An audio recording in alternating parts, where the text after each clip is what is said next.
Hey guys, welcome back. And I told you that I was going to record my blepharoplasty appointment, my consultation, and I did. But my microphone cut out, so it didn't pick up the conversation. So I'm so frustrated. I have 16 minutes of blepharoplasty consultation where there's no sound. So I tried to write down notes to remember like what was discussed. Disclaimer, I did do a same consultation with Dr. Eftekari on February 17th of 2023. And at that time, we discussed leaving my tear trough filler as it is because it's doing its job. So he was gonna go ahead and make an incision and then tighten the skin, which, really would help, but I still see this blue tindling. So last year I decided not to do it. I think there's something like in my heart that didn't feel that it was right for me. And I didn't bother to ask about other options. So I went back with the sole purpose of getting all of my options for blepharoplasty. On February 1st, I went in for my consultation. So he discussed that option again. When he came in the room, he said, "Your under eyes look a lot better than they did last year at this time. What have you been doing?" And I was like, "The NIRA precision laser." It kind of took him aback, but it's just more proof and that I wasn't hallucinating and that I actually did get skin tightening results with the NIRA precision laser. So keep that in mind. Those NIRA lasers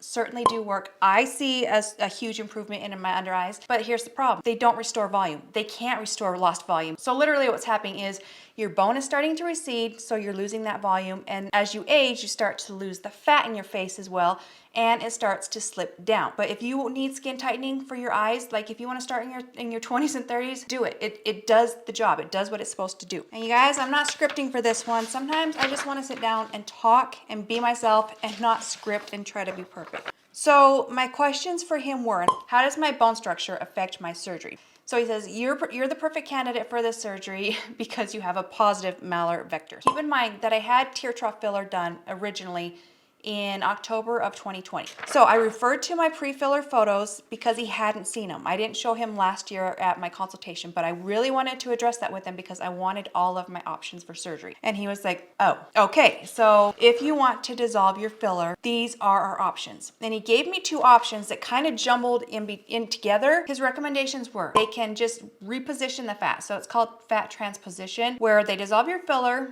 And I'm not happy about this, but I got to go through this ugly stage to get the results that I want. They reposition the fat that you do have over that tear trough. They kind of like shove it down into the tear trough, and that kind of covers that tear trough hollowing. And then as far as my upper, now keep in mind, this is specific to my face. This is not going to be your situation, or it might be your situation. My brows are in a good position. So I had to like follow up with him on that because I was like, okay, we're not doing a brow lift. Why? Are my brows in a good position? Because he did mention that last year. So I just wanted to make sure that my brows are still in a good position. So there's not as much skin to cut off. So what he's going to do is kind of try to match this crease to this crease, as much as I would prefer this crease to match this crease. But they don't want to take off too much skin because then you can't fully close your eyelid. If he was just doing the fat transpositioning, he would go in behind the eye and kind of like reposition the fat, and there'd be sutures behind my skin. And I think to address the skin tightening, he wants to do a 30% TCA pill for $500. I just ordered TCA from Platinum Skincare, 30%. Now that's to do body pills. Please do not do that on your face. I could literally do that myself for less than $100. And in my experience, unless you're doing a series of chemical pills, it's not that great. So at this time, I'm foregoing doing the TCA pill. The cost has changed since last year. So last year, the surgeon fee for the upper blepharoplasty was $3,500. For the lower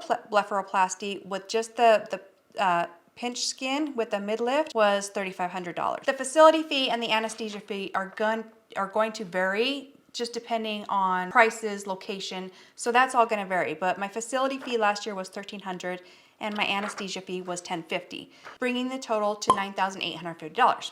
This option is still on the table. He's going to honor that price because these quotes are only good for 6 months. Second option, where he just repositions the fat, is $10,500. Again, it's going to vary by your doctor, your region, your facility. It's going to vary a lot. So this is just my experience. I live in Utah, and this is happening in Salt Lake City, Utah. And it could vary by the surgeon. Like the surgeon could cost more. So this is an oculoplastic surgeon. And then the third option, the quote that I walked away with, was for the most expensive option. Lower blepharoplasty, because this gets much more involved, where he is going to move that fat over that tear trough to cover it up. But then he is also going to do fat grafting. And where he's going to take that from is around my belly button or my inner thighs. So he takes like the smallest particles of the fat, and he will put them underneath my eye to restore that lost volume. With the fat transpositioning, you're not gonna get like the full restoration, and I don't think your outcome's gonna be the best. Apparently, a lot of people go that route. I still have to have my tear trough filler dissolved. So I understand this. I understand there's gonna be this ugly month period, well, probably 2-month period, where I am just gonna be suffering from the uglies. And watching videos this morning, I was watching Dr. Amir Karam, I believe, and he's the one that helped me decide exactly what I need to do, because when I walked away last night, I was certain I was just going to go with the fat transpositioning and call it good and save myself about $3,000. And after watching his videos and him explaining it, it made much more sense to just pay the extra $3,000 to just get the fat grafting. Now, your body does reabsorb about 40% of that fat. So they do have to kind of like overcorrect, because knowing that you're gonna lose that volume. So I'm gonna be a little bit overcorrected at first. Okay, here's where I'm glad I was watching Dr. Karam's videos, because after talking to the patient coordinator this morning, because I texted her these questions, because Dr. Karam was like, this is how I do this, and it makes more sense to me. So he corrects with fat grafting the whole infraorbital region, and what that means is he's correcting the upper cheek, above the eyelids, the temples, and the eyebrows. And that makes sense to me, because why would you leave this hollow? So we hollow here, and I am very hollow here. This actually adds 15 minutes to the procedure. It adds 15 minutes to the facility fee and the anesthesia fee. So it goes up by like $160. One of my concerns is how I see this hollowing right here, like this ridge right here. So I definitely want that corrected. But I also want to avoid filler in my temple and in my brow, just because filler can migrate. Filler does migrate, and it can migrate behind your eye. I'm going in at 1 o'clock today to get my tear trough filler dissolved. This will take 2 rounds with Hylenex. So I go in today is February 2nd, and then I will go in again on February 22nd and have the second round. And my surgery is scheduled for March 5th. For this surgery, he won't be removing skin from underneath my eyes. He's just going to do that fat grafting, which is going to help to lift this area up. And if your fat transfer is done right, you won't need to have it done again. So it's permanent. I did ask him about anesthesia and why he does general anesthesia versus local anesthesia. So they knock you out. That's what general anesthesia is. And he just says he hasn't found a way